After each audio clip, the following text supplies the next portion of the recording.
So that was an excerpt from Dominic Cummings' hour-long news conference in the garden at Downing Street, after which, if you're just joining us, he was then interrogated by journalists. Let's talk to a couple of journalists now. Sonia Sodha, chief leader writer at The Observer, and also Dave Wooding, assistant editor at The Sun on Sunday. Sonia, first of all, what did you make of what Dominic Cummings had to say? He didn't apologise. He didn't say he regretted what he'd done. He blamed the media for a lot of misreporting, but he did seek to explain why he did what he did. I thought it was an extraordinary press conference. I thought it was extraordinary that he didn't apologise or show contrition. He did give a very full account of his actions, but that account raised a huge number of questions. He says he didn't break the guidelines and he's not sorry about what he did. But I think it's actually clear, looking at his account, it looks like he did break the guidelines. Why, for example, did he go back into work in number 10 after he thought he'd contracted COVID? Why did he drive those 260 miles across the country? And perhaps most puzzlingly, if you've got problems with your eyesight, why would you do a 30-mile test drive with your wife and your child in the car? What happens if your eyesight deteriorates and you're stuck out when you shouldn't be out anyway with your wife and child in the car? So I just don't think it was very convincing as an account. And I think if we take a step back from this, if we leave the details of what happened, what's quite extraordinary about this is that we had an advisor, the Prime Minister's top advisor, giving a press conference for a full hour. That's longer than government press conferences have been during this crisis. And I think it just shows a breathtaking level of arrogance and self-regard, really. Dominic Cummings has been occupying the news agenda of this country for the last 3 days as we seek to get information about whether he broke the rules or not. Really important questions for the press to ask. But what that's done is it's distracted the machinery of government from the most pressing issue at hand here, which is the government's response to this pandemic.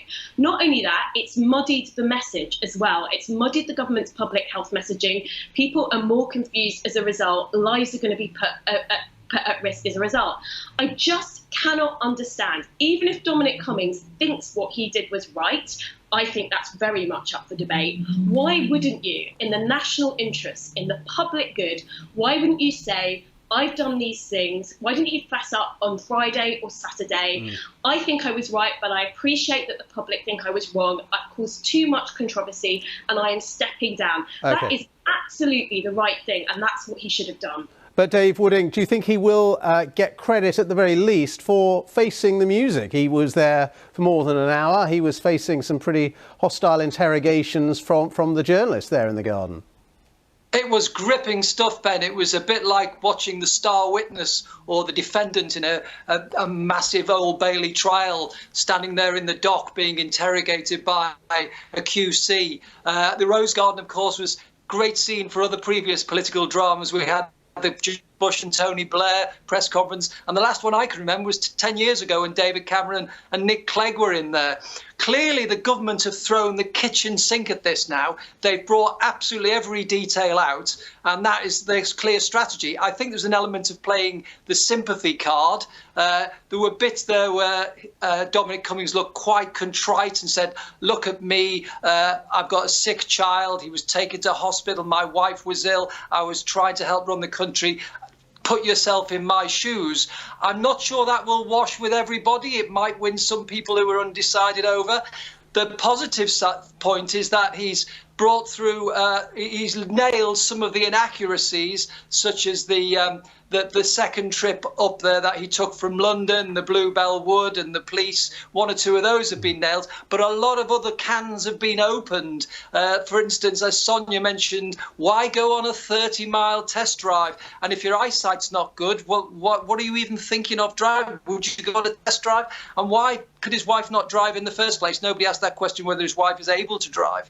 So a lot of questions to be answered. And I think because he's thrown everything at this, if this doesn't work, then the spotlight turns on Boris Johnson, because Dominic Cummings admitted that a couple of weeks ago he told Boris Johnson about this. So the Prime Minister's tacit agreement to this trip had been given. So the press conference we're going to hear shortly, again but inside number 10 with the Prime Minister, it's a very, very high stakes press conference now.